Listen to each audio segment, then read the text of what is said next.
yes to Christ. Is there a particular moment or moments? It doesn't just be one, but it's at least one to look back on and say, that was the moment. Do you have a singular moment? Yes. And it was an interesting moment because it was a moment when I was, I remember where I was laying in bed one night and I told God I gave up on women because I just couldn't do it anymore. No more blind dates, no more getting set up, no more asking people out, no more of this nonsense. You gotta put someone in front of me. This isn't, I can't do it anymore. And that was when I finally said, I mean, this, pride. I finally said that once in my life, I couldn't do something. Because, we're all brought up to, like Father Michael said, pull up your bootstraps and get it done. Say it, have a can-do attitude and all that kind of stuff, right? But at that moment, I just said, I'm done. And I remember saying, so, I'm not in charge anymore. It's in your hands. That was one. Another one was when I was asked to be a deacon. I remember going back that night saying, oh shit. I was right at the camera. And the reason I thought that was because I knew when Monsignor L asked me, I knew the answer in my heart was going to have to be yes.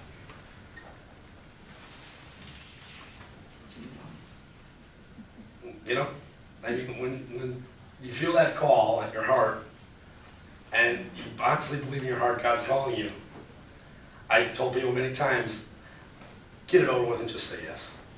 Because he's not going to stop.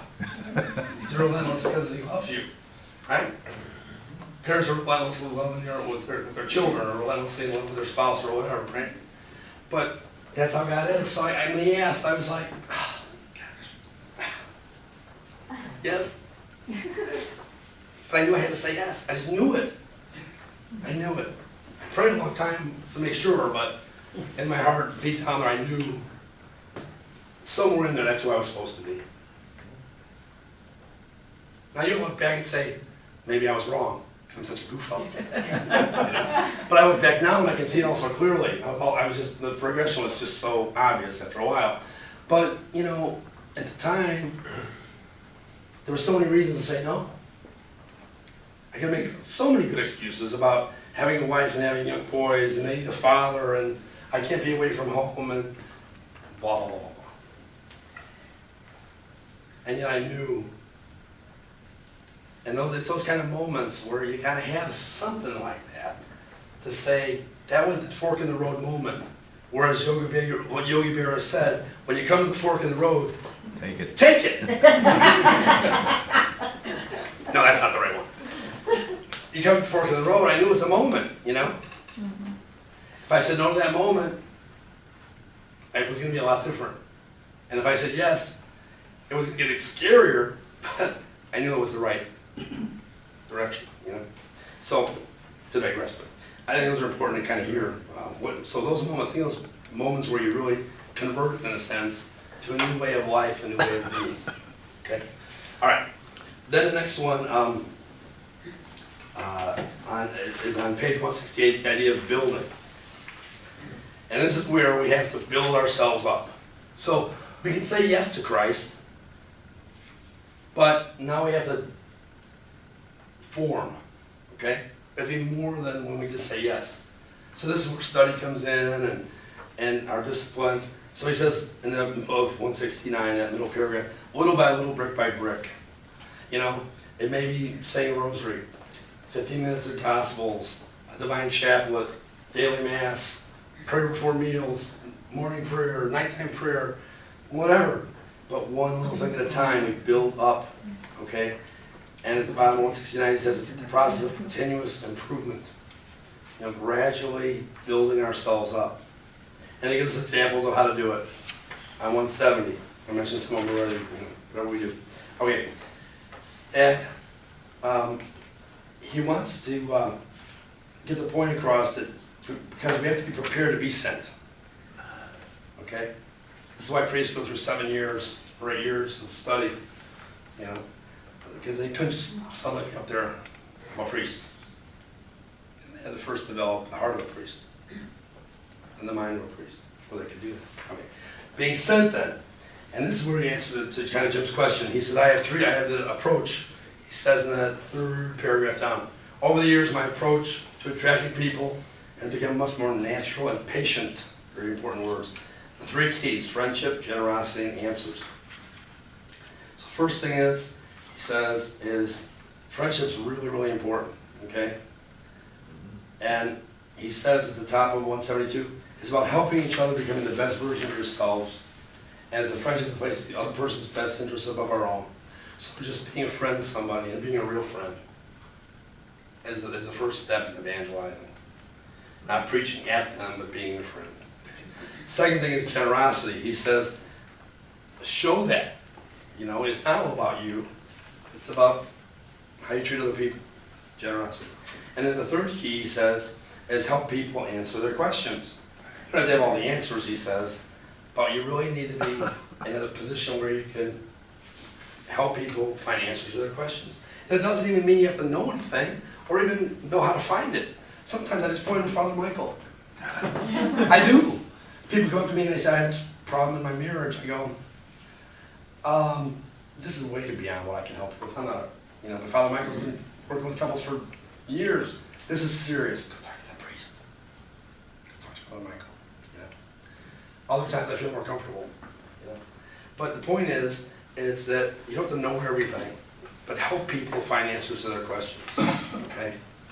Send them in the right direction. Sometimes you may even send them to me. Who knows? Okay. On top of 174, he says a nice little summary statement. We're called, in the fourth line, we're called to share our faith, to the beauty of Christian friendship, the goodness of outrageous generosity, and answering people's deepest questions. We're to invite people. To that word, Jim, invite, not push. Invite to discover God, His church, and the best way to live. Okay? So he talks about the Windmill Sun model. We won't go into a lot more detail on that. But he wants to make sure we get the point that we really have to believe that we found this best way to live. That's in that first paragraph under Whitfield Sun on 174. They have to have been one. They have to really believe, and then be built up and then be sent out. Okay? So he has the model. Just a kind of a funny story that I may have told this before about how this. I want to tell this one because I think it's important. I was playing golf with a real good friend, and we were talking about our bucket list, and he was telling me all the things that I needed to do. You've never been to Rome. Oh, you need to go to Rome. You love Rome. You need to go to Holy Land. Oh, I've been to the Holy Land. He's done all this stuff. Okay. And he said, what's on your bucket list? And I said, trying to transform myself into the person God created me. And he looked at me like I was an alien.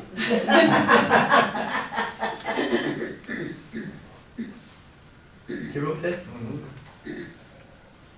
Because I'm all focused on knowing I'm not who I'm supposed to be and trying to change through God's grace into that person that He wants me to be.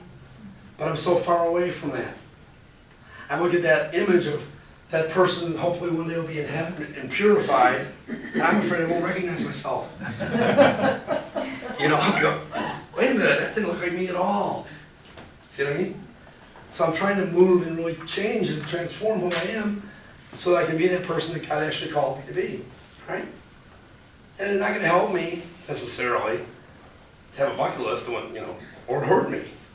But what's my focus? If my checklist is, I gotta go to the Masters, and I gotta see Rome, and so I put Masters before Rome, that's pretty sad. That's just for effect. No. Marilyn's going, I get it. But you have your little list, what's really gotta do before I die kind of list. And what I gotta do before I die isn't a list. What I gotta do before I die is be able to recognize myself when I see myself in heaven going, I got almost that far. I almost got there. I'll never get there. But I got almost there. Because when I was this age, like say this is the perfect me. When I was this age, I was over here, and maybe I went backwards sometimes, but over time I could say, I at least got here.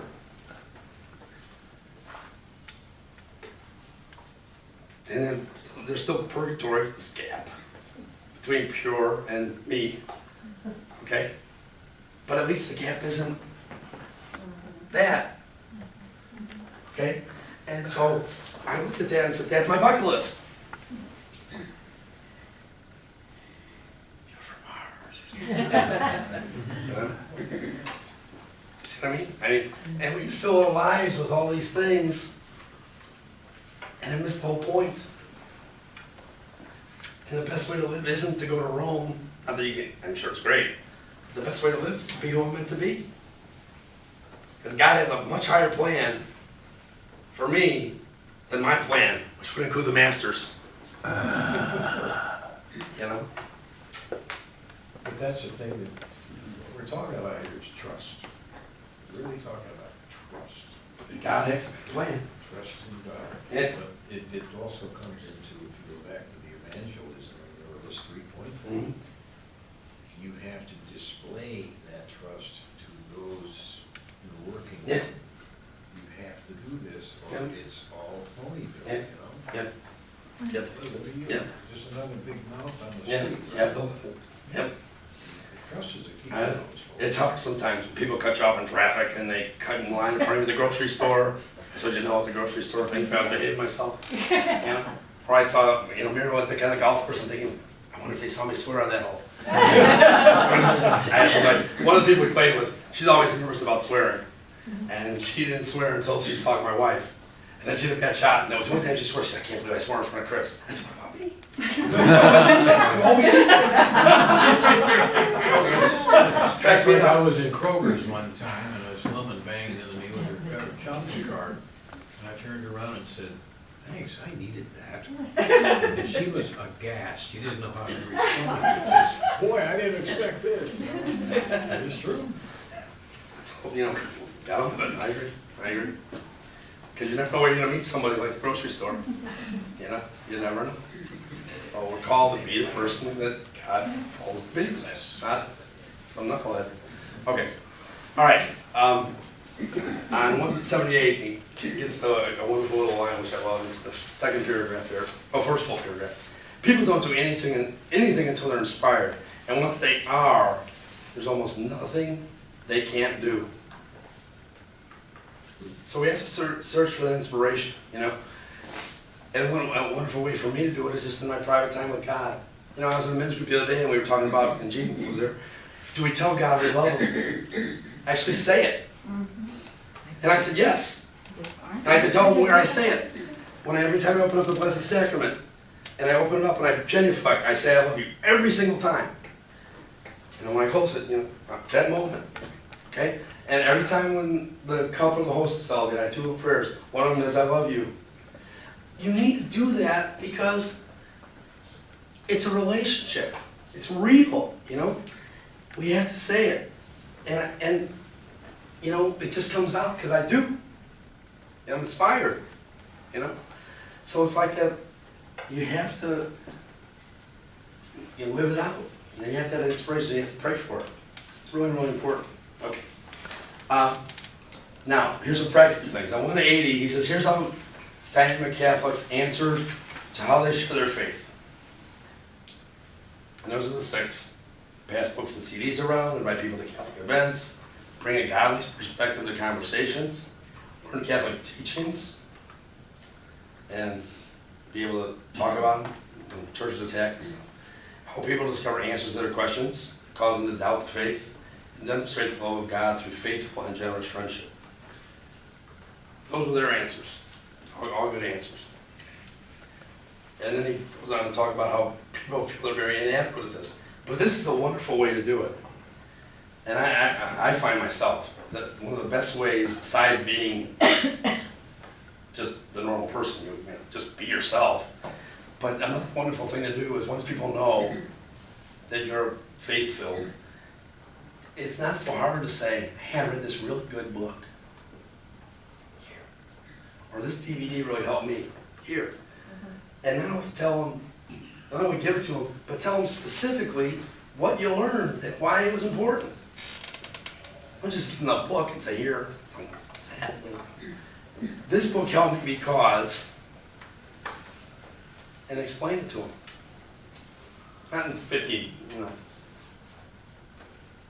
years worth of detail, just a couple little things. Just get them kind of like, oh man, maybe I should look at that. When I was a competitive golfer, we always would talk with our good golfer friends who would say, hey, I learned this thing about my grip.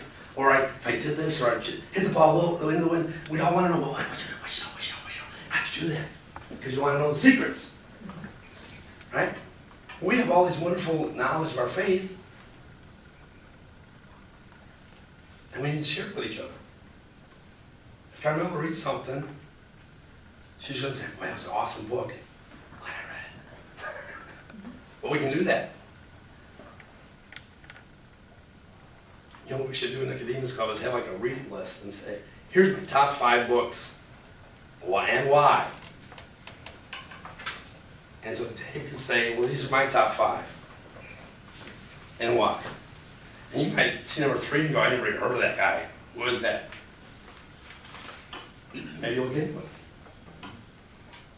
I mean, I was amazed when I went to St. Thomas and gave a class on Thomas Merton, how many people said, I never heard of this guy. And then I realized in 1997, I didn't ever heard of him either, when I was 38. See, we think everybody knows everything about everything, but they don't, you know? So, share it with people. I think that's really, really important, is when you find something that helps you, share them and tell them why. Okay. So, on 182, he has a little advice on how to evangelize. And the third line, he gives some hope. We exist to evangelize. It's our very existence. That's our mission. And then the next paragraph, how do we start? He says with the smallest non-threatening step. So for most of us, it's just being a friend to somebody. You know, in my men's groups, usually I think people are going to think, well, what do I do to really get things going? I make them coffee and I feed them. Here's today's cookies and stuff. And they go, you're bribing us. I go, absolutely. It's lighthearted. It's not, let's get down to the deep spiritual stuff. Let's just start with being friends and then I'll whack you later. Some heavy stuff. Right, Gene? Right. You know, but let's first have coffee, let's talk about stuff. And then in 15 minutes in, I might say, have you thought about this deep question? Lead off with that, you know? First, you're friends with people. And then it actually comes about, you share things. Okay. I'll just touch on the last chapter real quick because we have like 3 minutes left. The last chapter is called A New Level of Thinking. And essentially, in a nutshell, what he's talking about is we have to have a real sense of urgency in the church. And at the top of 192, he says this. He says, more disturbing still is that much of our planning on both the national and diocese level is focused on dealing with the challenge of a shrinking church. The idea that this access will continue seems to have been accepted by much of our leadership as if there's nothing we can do about it. Then he asks the questions, are you okay with that? I'm not. Isn't the idea of a small church in direct conflict with our mission? And the answer is absolutely yes. We can't think, oh, gosh, I bet you 20 years from now there's going to be fewer people. We should be thinking about what can we do now so that in 20 years we have to have 6 masses instead of 5. Because there's so many people. You know? So. Well, that isn't really true in East Tennessee. Yeah, well, we're lucky because we're getting people from the north. Yeah. And from you know. And we're also evangelizing. Spanish population too. And we're also evangelizing. We've got a lot of people who used to be Baptists, and Yeah. used to be Methodists, and used to be a lot of other things that are Right. coming into the church. Yeah. But that's why I'll just plug Alpha. That's one reason something like Alpha is so important. Because you got people who come to Alpha, they're good Catholics. And they're not. And they're searching for something more because they know they're not quite what they want to be a little bit. So they come, maybe just out of curiosity, or maybe they just want to deepen their faith. They're all in different places. And they come in there, and hopefully when they leave, I'm hoping people like you and braces, what else was this last time? I hope when you leave that you go, I gotta tell somebody in the choir, or I gotta tell somebody that I know they need to go. And now you can say, I went, and here's why you need to go. Because here's what I learned, and here's what changed me, or here's what happened. This one thing, or that thing, or that thing. Or if nothing else, the food's good. I don't care. Get in there. Okay. Get don't do that, and we don't get people to say, I'm happy I went to something, and you should go too, and here's why. Our destiny is going to be assured. We'll just keep going like that. And so going back to the beginning, one at a time. So my mission this year is going to be one little couple, my little niece and her future-to-be husband, to just bombard them with, you want to get divorced? You want this to end the way you don't want it to end? Let me tell you what to do. Just keep God out of it. Keep the church out of it. Do what everyone else in the world does. Listen to everybody. That's a pure, perfect prescription for not succeeding here. Go into those individualism and hedonism and minimalism and relativism and do all that stuff. See how it turns out. Or there's this other path, which I guarantee you will entail suffering. Because there is going to be no joy in this marriage without some suffering, people. Sorry. She's going to get older, and you're going to get grayer, and so on. Right? You got to be careful what I say about this. Yes, you do. That's why I paused. See that pause there? I did. But just have that little mission. Another mission is with my two boys, you know. Just always making sure that there's someone for them to read. They're reading the Be a Man book that we're studying, you know. And there's a section on athletics. About, you know, you worry so much about your body, you should be worrying about your long-term soul more than your body. And my kids are studs. I mean, they're strong and they're muscular and they're working out all the time. And I gotta get them to take that energy and put it into their spirituality. And they're young. I gotta do it yet. But as they mature, not to beat them over the head with it, so I turn them away, but just gradually move them along, you know? So you got these missions, and they can be right in front of you. They don't have to be, I'm gonna save the country. Donald Trump's gonna take care of that. Anyway, I shouldn't. Anyway, I did. But anyway, someone else is gonna take care of that, right? So the point is, you know, work within the one person at a time model, is always start within. That's the big message for today. Start within, win, let Christ win you over, build up, and then be sent out. And it can be in small numbers. Don't overwhelm yourself with what it's called the Messiah complex, which is you're out there, I gotta save the world. And if Janelle doesn't save the world's gonna go to hell. That's the Messiah complex. Let God save the world. You just be his instrument in your own little Calcutta. Right? Make sense? You listen to tired of listening to the boy going through puberty? What was that? Exactly. I'm losing my mind too. All right. Well, thank you. It's time to close. Thank you. And we're going to give a blessing. Okay. Well, thank you very much. And if you haven't read the book, and you'd like to keep them, those are complimentary if you want to keep them. The only one I want to get back is the hardback one, because that one I'm saving.